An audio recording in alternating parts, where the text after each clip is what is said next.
Mr. Mao, Deputy Director Tan, Commissioner Liu, Major General Tsai, distinguished speakers and guests, ladies and gentlemen, good morning. It is a great pleasure to join you for today's seminar. My thanks to Bohemia Magazine for organizing this event, putting timely spotlight on the Communist Party of China, which will shortly celebrate the 100th anniversary of its founding. I particularly welcome this English-speaking event as the ideology and success of this largest governing party in the world should be told globally, clear and loud. The Communist Party of China took root with its first National Congress in Shanghai in 1921. The 13 delegates in attendance on that historic day represented less than 60 members. Today, the Communist Party of China is the longest ruling party in history and the largest ruling party in the world, counting a membership of over 90 million people. The party's longevity is a clear reflection of its unprecedented success, its boundless ability to reach out and respond to the needs and the ambitions of the people of China. I'm not about to cover the historic and continuing achievements and singular advantages of the party in 10 minutes, or indeed in 10 days. This welcome seminar and the expert speakers gathered around the world today will certainly make a start on that. But let me touch on just a few highlights to capture something of the weight, the worth, the remarkable scope and significance of the party to our nation. Let's first look at the economic performance, for it very much reflects a country's level of development and, more importantly, the living standard of its people. After overcoming an initial difficult period, China has made unparalleled economic progress, especially over the past 40 or so years since its reform and opening up in 1978. Over the past 40 years, China averaged annual GDP growth of over 9% at constant prices. Over the same period, the world economy grew less than 3%. China today is already the preeminent engine driving the global economy. Last year, China's GDP grew 2.3%, the only major economy to realize positive growth in the year of the pandemic. It is expected that China will contribute more than 1/3 of global economic growth in 2021. China's economy surged past Germany's in 2007 and Japan's 3 years later, taking its proud place as the world's second-largest economy.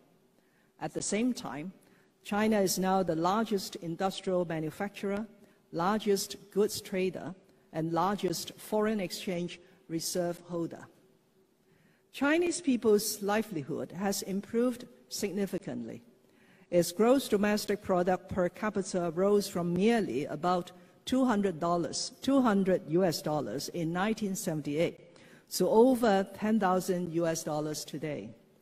Even more remarkably, over the past 4 decades, China has lifted 850 million people out of poverty. At the end of 2020, it eliminated extreme poverty altogether. That, ladies and gentlemen, is a signal achievement for a nation that today counts 20% of the world's population.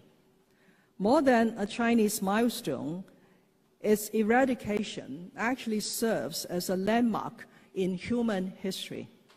It demonstrates that our country and the Communist Party of China, as its ruling party, always puts its people first.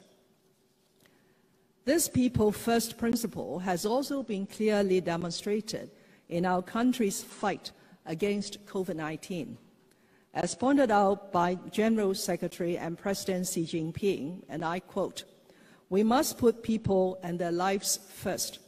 The battle with COVID-19 is one for the people, and by the people.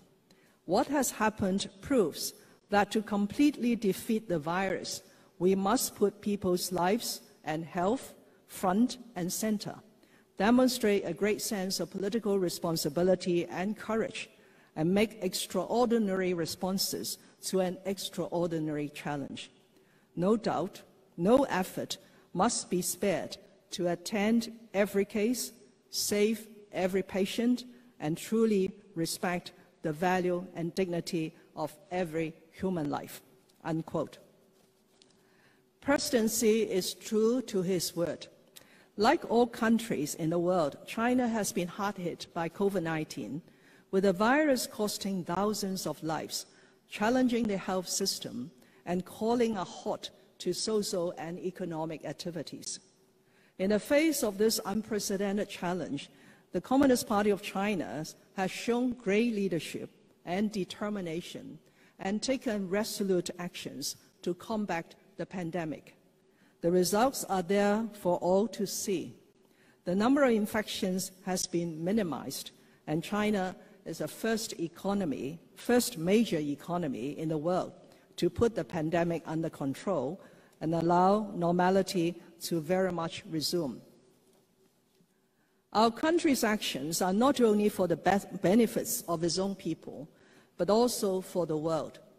The stringent actions taken by China at an early stage of the pandemic have brought valuable time for the world to make preparations.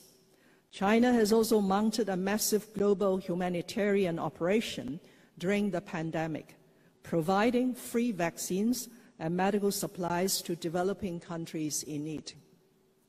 Our nation's response to COVID-19, as well as its many achievements over the many decades, speak of the unique advantages enjoyed by the country under the ruling of the CPC.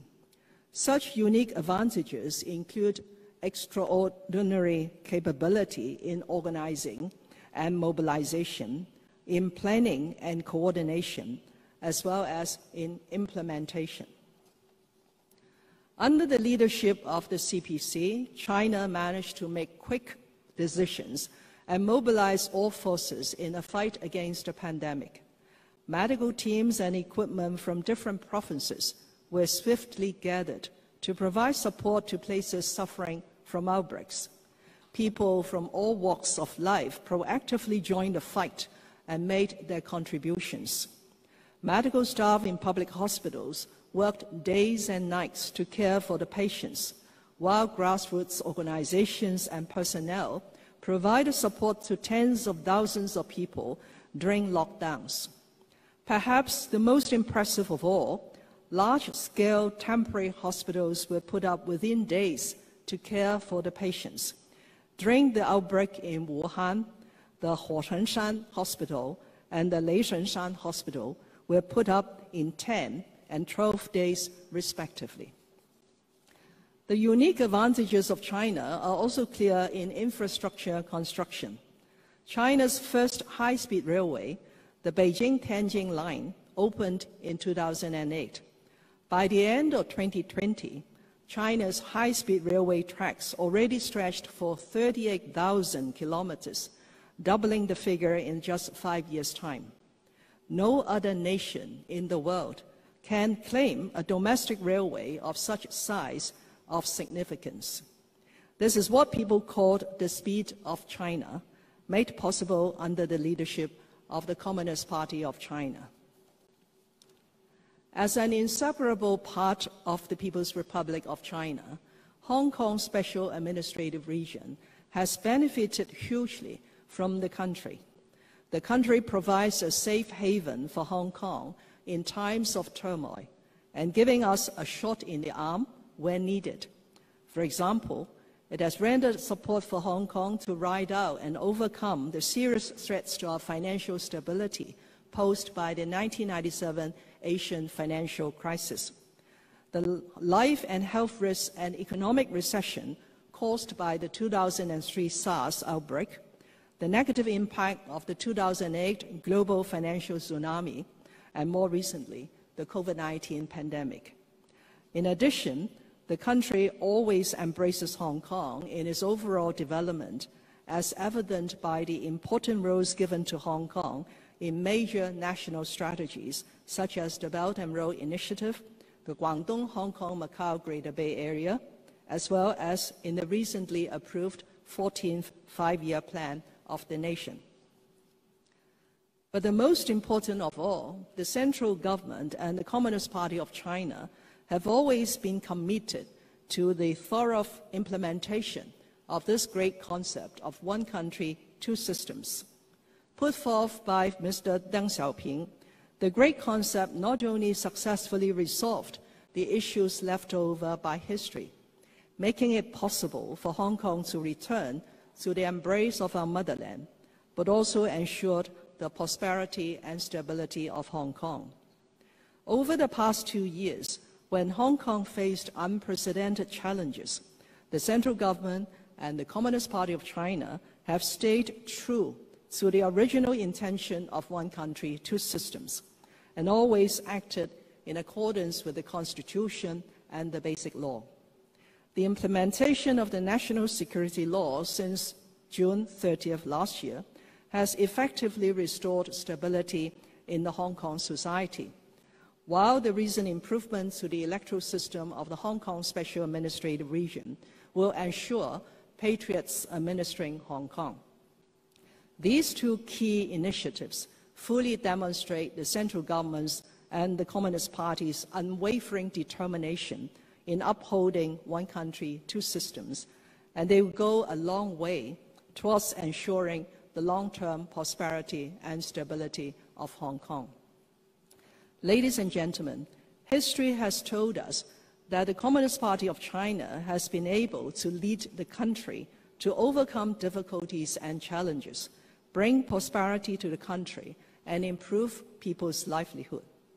As our country continues to make strides towards the Chinese dream of national rejuvenation, there will be more challenges in the future, but they too will be overwhelmingly met, managed, and surmounted by the Communist Party of China and the people of China.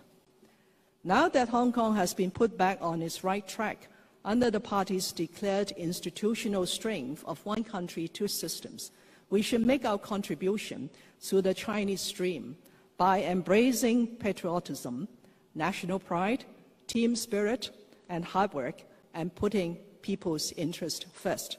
I wish this seminar every success. Thank you very much.